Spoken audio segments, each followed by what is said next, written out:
वॾी महिरबानी। हर साल साईं पवन साहब जे हवाले सां ही रेफरेंस थींदो आहे ऐं घणनि सालनि ताईं मां बि शरीक रहियो आहियां हिन में। मूंखां अॻु में काफ़ी दोस्त ॾाढियूं शानदार यादूं ॻाल्हियूं सभु करे विया आहिनि।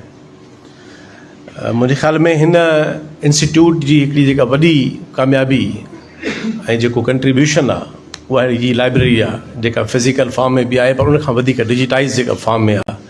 ऐं इहो निरंजन असांजे सनी दोस्तनि जी लख शाबसूं आहिनि जो हिकिड़ो तमामु वॾो कमु आहे जेको असांजा इदारा बि न पिया करे सघिया, जिन वटि बजट्स आहिनि, स्टाफ आहे, पर हिन इदारे उहो कमु हथ में खयों आहे। ऐं जंहिं रफ़्तार सां, जंहिं ज़िमेदारीअ सां ऐं जंहिं हिकिड़े प्रोफेशनल वे में इहो कमु थी रहियो आहे त इहो मूंखे पक आहे, असां सभिनी खे पक आहे, यकीन आहे त ईंदड़ ॾहाके ताईं हिकिड़ो वॾो कमु सिंध खे ई इदारो ॾींदो ऐं इहा हिकिड़ो वॾो कंट्रीब्यूशन आहे।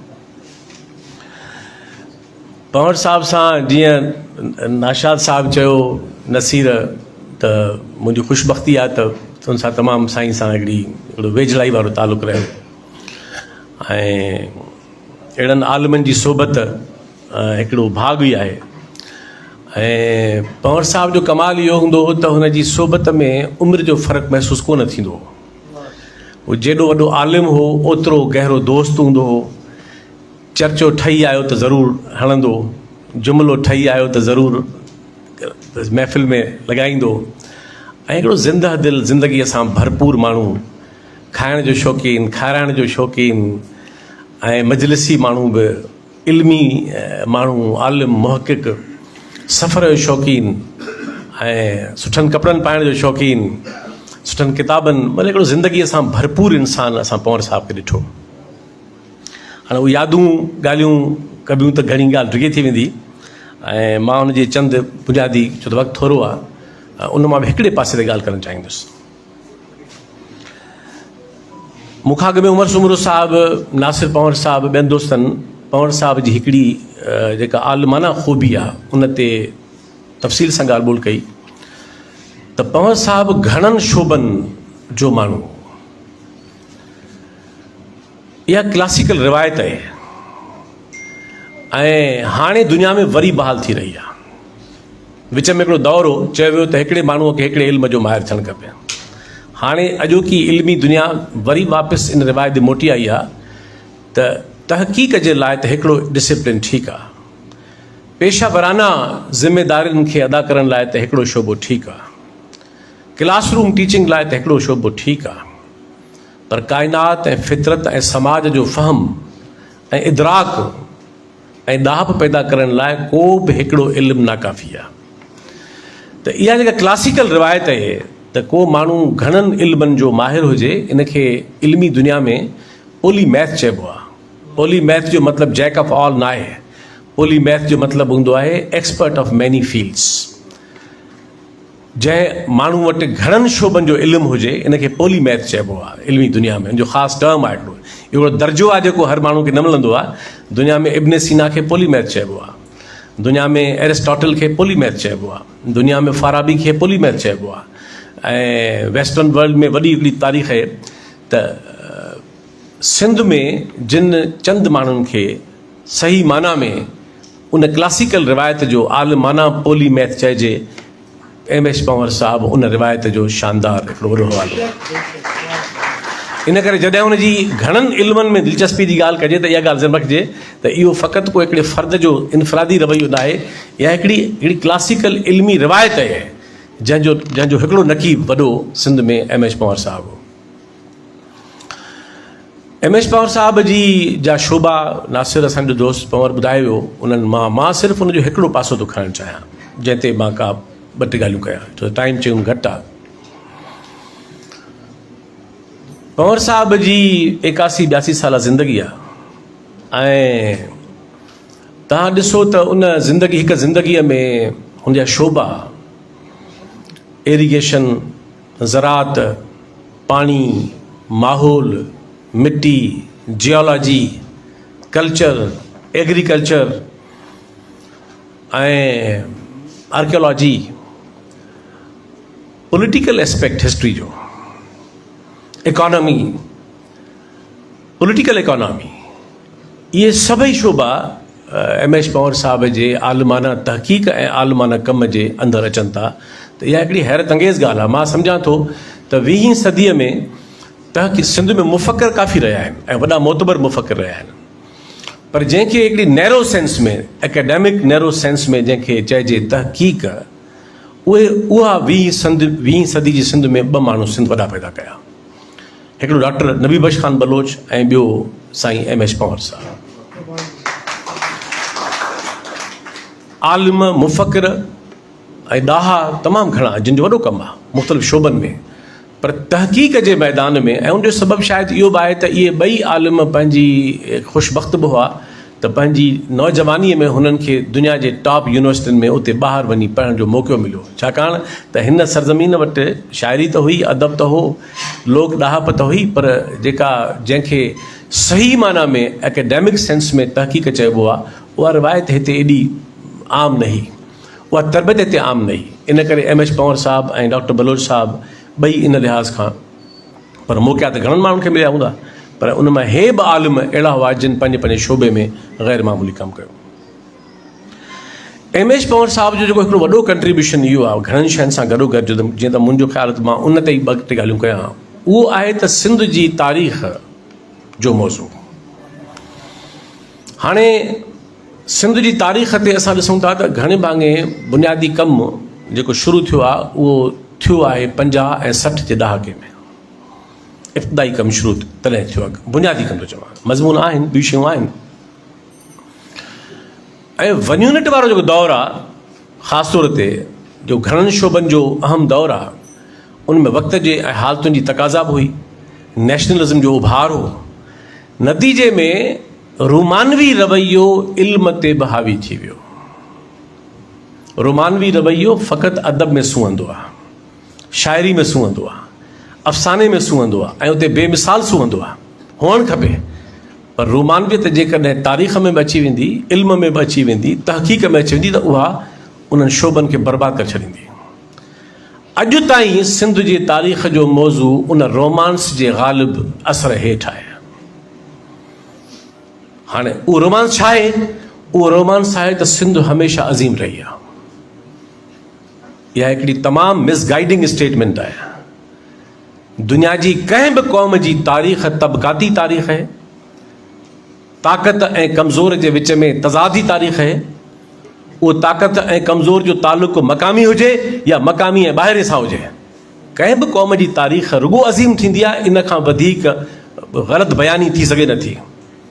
सिंध जी तारीख़ बि उन रोमानवी असर हेठि ॿुधाई वई आहे, लिखी वई आहे घणे भाङे, ऐं जंहिंमें इहो ख़बर पए थी। मां हिकिड़ो मिसाल ॾियां पंहिंजे अदब एतिराम सां। साईं यूसुफ शाहीन साहब जो हिकिड़ो किताबु आहे शाह लतीफ़, उहो शाह ते त आहे कोन, उहो हुन साईं पंहिंजी पर में लिखियो आहे सिंध जे तारीख़ ते। उहो मुहाग लाइ मूं वटि आयो। मां साईं खे चयो त पोइ तव्हां हिन खां बहितर हो त को नाविल लिखी छॾियो आहे। किताब में न को हवालो आहे, न का किताब में का मुस्तनद ॻाल्हि आहे। तव्हां 15 लख माण्हू विरहाए छॾिया आहिनि। हे विरहाङे वक़्तु 47 में आबादी कुल 40 लख ई, तो तव्हां 500 साल अॻु में 15 लख 10 लख माण्हू पिया विरहायो। इहे का आदा तव्हां माण्हू किथां एॾा, कहिड़ी जाइ ते एॾा माण्हू आहे जेके एॾा विड़ी रहिया।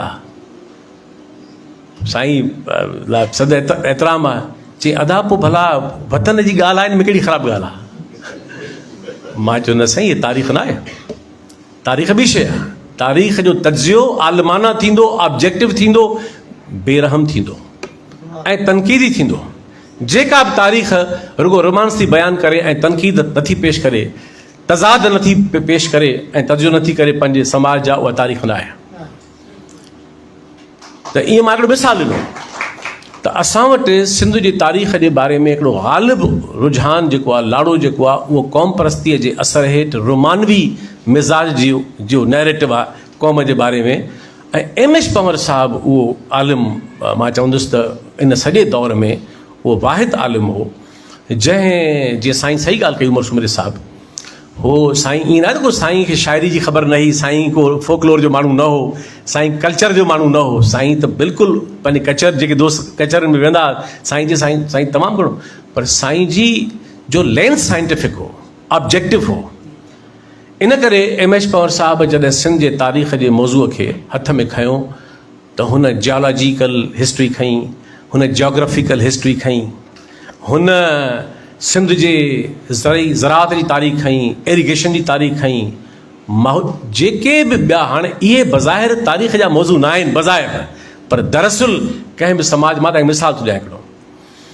MS पवार साहब ऐं मुंहिंजी ख़्वाहिश आहे त उहो मां हिकिड़े भेरे हुन वटि तारीख़ जो हमेशह हिकु पोइ केतिरनि शयुनि ते नाइतफ़ाक़ी बि थींदी ऐं थियणु खपे। साईं जा केतिरा हाइपोथीसिस जेके आहिनि उहे चैलेंज करण जे क़ाबिल आहिनि। आलिम खे ज़ाहिर ऐं आलिम खे को शौक़ु बि न हूंदो आहे त आलिम खे फॉलोअर खपनि। आलिम को हाइपोथीसिस पेश कंदो ई न करे आहे त उनखे ईंदड़ दौर जो आलिम वरी चैलेंज करे रहियो आहे। ऐं ॿी ॻाल्हि कमाल जी कई, ईअं हिकिड़ी ज़रीफ़ाना ॻाल्हि, ज़िंदगी ॻाल्हि, चई त हे उहो पाॾो आहे जेको माउ जो सॼो खीरु पी पोइ माउ खे लतूं हणंदो आहे। त कचहरियूं थींदियूं त मूं पवार साहब खे चयो त भला इहे शयूं रिकॉर्ड थियनि, ऐं चई पोइ भली तूं कर। पोइ मूं 2000 में इबरत अख़बार में मां एडिटर हुउसि तंहिं ज़माने में, पवार साहब सां ख़ासि तारीख़ जे मौज़ूअ ते उहो इंटरव्यू पवार साहब खे जॾहिं मूं चयो त भला मीरनि जो दौरु, चई त हाणे न मीरनि जी ॻाल्हि कयईं न ॿिया पासा खईं, चई 1000 साल खां पोइ। हाणे तव्हां ॾिसो त कीअं हिकिड़ो पोलीमैथ, हिकिड़ो तारीख़ जो ऐं ॿियनि घणनि इल्मनि जो आलिम हिकिड़े तारीख़ जे सियासी बहिरान खे कीअं थो बयानु करे। चई त 1000 साल खां पोइ सिंधु दरिया पेट बदिलायो, जंहिंजे करे सिंध जे अंदरि पोइ चई शिकारगाह जेके आहिनि उहे घणा मीरनि कया, ख़ालिस ऐं ख़ालिस माहौलियाती, जुग्राफियाई, आबपाशी जा ऐं उहे सबब ॼाणाई। त उहो इंटरव्यू मुंहिंजी ख़्वाहिश आहे त कंहिं किताब में अचे या उनखे ॿीहर कंपोज़ कराए ऐं उहो रखिजे वेबसाइट ते, छाकाणि त उहो शायदि मां पंहिंजी ॻाल्हि थो कयां त वाहिद अहिड़ो इंटरव्यू आहे पवार साहब जो जेको सिर्फ़ु ऐं सिर्फ़ु सिंध जे तारीख़ जे मौज़ूअ ते आहे। पवार साहब जी जेका सिंध जे तारीख़ जा रवशी, मिसाल तौरु सूमरनि जे दौरु, उन ते तकरारी ॻाल्हियूं बि आहिनि, उन ते गुफ़्तगू थी सघे थी, पर मां सम्झां थो त पवार साहब जो वॾो कंट्रीब्यूशन जेको आहे उहो तारीख़ जे हवाले सां इहे 3 पासा हुआ। उहो इहो त तारीख़ खे सिर्फ़ु समाजी लेंस सां सम्झणु मुमकिन न आहे। उन दौर जूं मुआशी हालतूं, उन दौर जूं माहौलियाती हालतूं, उन दौर जी जुग्राफियाई हालतूं, उन दौर जे पासे ओसे पासे परॻणनि जूं हालतूं, त पवार साहब उहो आलिम हो जंहिं सिंध जे तारीख़ खे एनालाइज़ करण जे लाइ, उनजी परख लाइ इहे सभु मैदान पहिरियों दफ़ो फ़राहम करे ॾिना। ऐं पवार साहब जो आलमाना रवैयो, मूंखे हिकिड़ो ॿियो वाक़ियो यादि थो अचे त हुन माण्हू जी रवश ॾिसो। डॉक्टर मोहब्बत बुर्रो, मुंहिंजो प्यारो दोस्त हो, वॾो भाउ, उन बि पवार साहब जा काफ़ी मज़मून तर्जुमो कया सिंधी में, उहे छपिया बि सही। त हिकिड़े भेरे मोहब्बत डॉक्टर हैदराबाद आयो त मां हुनखे वठी वियुसि पवार साहब ॾे। त मोहब्बत त हुनखे चयो, जवाबु ॾिसियो केॾो कमाल आहे, त हुनखे चई त मूं तव्हांजा मज़मून तर्जुमो कंदे उन में काफ़ी फैक्चुअल तज़ाद ॾिठा आहिनि, तव्हांजे मज़मूननि में डेटा में तज़ाद आहिनि। हाणे पवार साहब खिली चई अदा इहा जेका काइनाती सच जेके आहिनि इहे मज़हबी किताबनि में हूंदा आहिनि, साइंसी किताबनि में इहे न हूंदा आहिनि। 60 में लिखियो हूंदुमि त तंहिं ज़माने में तहक़ीक़ एतिरी हुई, 70 में लिखियो हूंदुमि त तहक़ीक़ उन ज़माने में एतिरी हूंदी, 80 में लिखियुमि त तहक़ीक़ एतिरी हूंदी। इन करे जुमिलो हुन मूंखे यादि आहे, चई इहे जेके अज़ली अबदी सच हूंदा आहिनि इहे फ़क़ति मज़हबी किताबनि में दावाऊं हूंदियूं आहिनि, इहे साइंसी किताबनि में दावाऊं न हूंदियूं आहिनि। छा जवाबु आहे आलमाना। ऐं त हुनखे इन ॻाल्हि ते का बि अराई न हुई त मुंहिंजी का ॻाल्हि अॻु चयल बाद में मतरूक थी वेंदी, छाकाणि त साइंस ऐं तहक़ीक़ इन खां अॻिते वधी वई आहे। इहो ई साइंसी रवैयो आहे जेको मां सम्झां थो त सिंध जे समाज में पवार साहब खां अलावा उन वक़्तु ॿियो को अहिड़ो आलिम न हो जेको इन इल्मी साइंसी मिज़ाज जी तहक़ीक़ जो हामिल हो, ऐं पवार साहब जा सभई किताब इन जा हामिल आहिनि।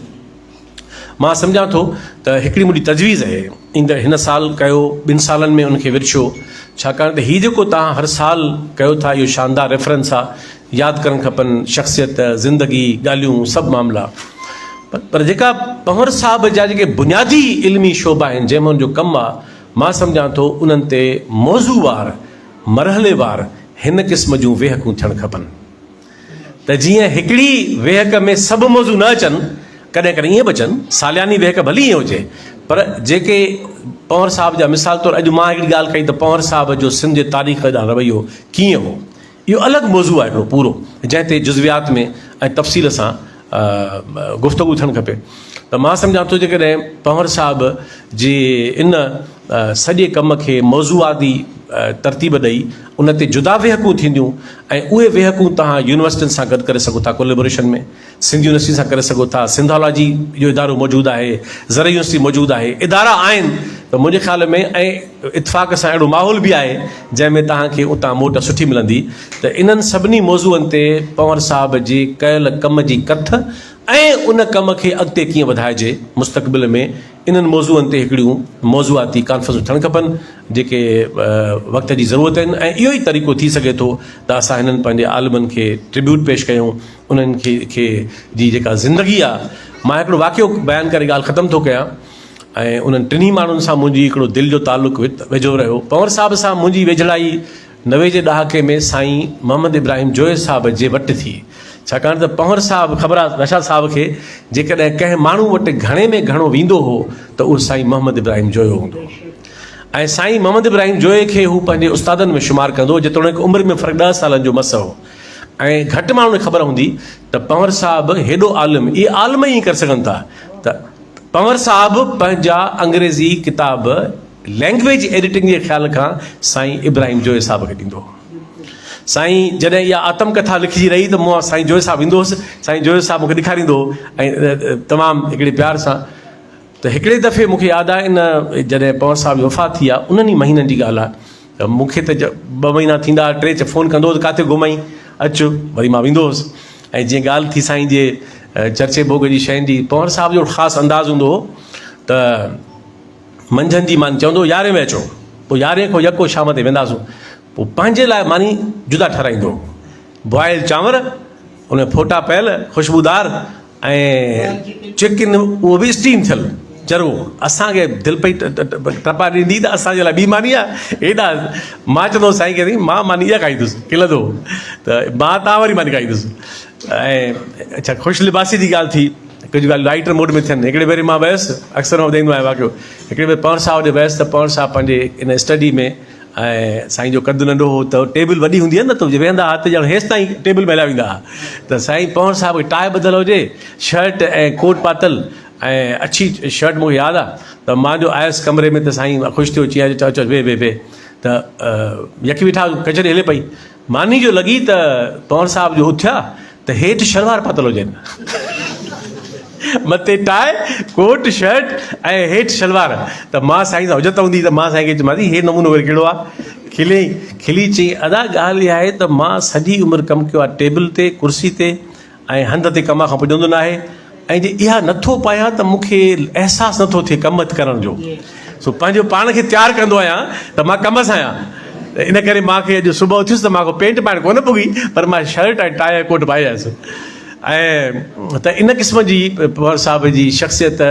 त मां वाक़ियो बयानु पियो कयो त मूंखे आख़िरी ॾींहंनि में मां ॻाल्हि ख़तमु थो कयां त मूंखे फ़ोन कयईं त किथे घुमाई। मां चयो मां हिते आहियां। चई पोइ तूं अचु ऐं साईं जोए साहब ॾे हलंदासीं। हाणे इहो 2007 वारो साल ई हूंदो। पंवर साहब जी उमिरि 81-82 साल, 25 जो जनमु आहे। ऐं साईं इब्राहिम जोए साहब जी उमिरि 91 साल। 2-3 कलाक उते वेठासीं ऐं हिकिड़ो 81 साल जो, ॿियो 91 साल जो। तव्हां यकीन कयो त इन्हनि 2 माण्हुनि वटि रुॻो मनसूबा हुआ त हीअं बि कजे, हीअं बि कजे, हीअं बि कजे, हीअं बि कजे। मां ॾिसां पियो हिकिड़ो 81-82 साल जो, हिकिड़ो 91 साल जो। ऐं रुॻो त उते पलीअ साहब जो ज़िक्र थियो त साईं पंवर साहब चयो त तूं पलीअ घुराए सघींदो हिते। त मां जो फ़ोन कयूंसि था, मां पलीअ साहब खे फ़ोन कई त पंवर साहब बि वेठो आहे। ऐं पलीअ साहब बि पंवर साहब जो बेहद जीअं आलिम कंहिं आलिम जो एतिराम कंदो आहे, ईअं ई पलीअ साहब सां हुनजी बि दिलि हुई। त मां साईं पंवर साहब बि आहे, साईं जोए साहब वेठा आहियूं जोए साहब वटि। सो तव्हांखे यादि पिया कयूं, साईं जी ख़्वाहिश आहे तव्हांखे अचो या तव्हांजे घरों खणी अचूं। चई मूंखे तव्हां पहिरीं ॿुधायो आहे, मूं वटि वेठल आहिनि महिमान, हाणे तव्हां हीअं कयो तव्हां ॿिन्ही खे मूंखे तूं खणी मूं वटि अचु। त मां साईं पली साहब चयो मूं वटि महिमान वेठा आहिनि, तव्हां ॿई हलो। जोए साहब चयो मुंहिंजी तबियत में अॼु अहिड़ो हाल न आहे। पंवर साहब चयो ठीकु आहे, पोइ पाण ॿई था हलूं। उहा कचहरी उते थी। वरी पवर साहब ऐं मां गॾिजी आयासीं पलीअ साहब वटि, ऐं पलीअ साहब जी ऐं पवर साहब जी उमिरि में 3 साल जो फ़र्क़ु हो, टोटल 5 साल जो फ़र्क़ु हो। हे 25 आहे, जनम पलीअ साहब जो 1930 हो। वरी उहा जेका हुते जीअं कचहरी मनसूबनि जी, ही कमु कजनि, ही कमु कजनि, ही कमु कजनि, ऐं पलीअ साहब माण्हुनि खे कमु जाम ॾींदो हो, त हे वञी कमु कर, ही कमु कर, ही कमु कर। पलीअ साहब वटि सॼो कमु हूंदो हो, इन करे कमु कंटेन माण्हू भॼींदो पलीअ साहब खां। हिननि 2 माण्हुनि ते वेही कमु कयो, ॻाल्हियूं कयूं, ऐं मां ॾिसां पियो त मां इन ॻाल्हि खे हिते ख़तमु थो कयां त इहो जेको रवैयो हो इल्म ॾांहुं, तहक़ीक़ ॾांहुं ऐं जुस्तजू ॾांहुं ऐं सिंध ॾांहुं, इन करे सिंध रुॻो नारनि मां कोन जुड़ंदी, सिंध इन पोरे मां जुड़ंदी, इन वण मां जुड़ंदी। हे सिंध जो समाज इन रवैयनि मां जुड़ंदो, जेको आलिम कमु करे सघे थो उहो नसुल नथा करे सघनि। इन करे मां सम्झां थो त उहो ॾींहुं मुंहिंजी ज़िंदगी जो यादगार ॾींहुं हो त हुते 2 आलिम, हे वरी 2 आलिम, ऐं इन उमिरि में हिननि जे टेबल ते रुॻो मनसूबा हुआ त हीअं करणु खपे। ऐं मां भायां थो त उहे ई महीने 2 में पवन साहब जी वफ़ात थी वई। त मां सम्झां थो त इहे वाक़ई वॾा माण्हू हुआ। ऐं नकी खणनि पाण सी, नकी साणनि पाण, अहिड़ा जिन ओञाण आउन जीअंदी उन रीह। रामकली में लतीफ़ साईं जा बैत आहिनि त नांगन ॿधी नींहं जी कछे काछोटी, नांगन ॿधी नींहं जी कछे काछोटी, जहिड़ा आया जग में तहिड़ा विया मोटी, तिनी जी चोटी पूरब थींदी पधरी, जोगीअड़ा जहान में नूरी ऐं नारी, बरी जिन बारी आउन जीअंदी उन रीह। हे उहो नसुल हो, हे उहो माण्हू हुआ जिन सिंध जे लाइ पाण ॿरी पोइ सिंध में रोशनी पैदा कई। असांखे हुन मां सिखणु खपे। वॾी महिरबानी।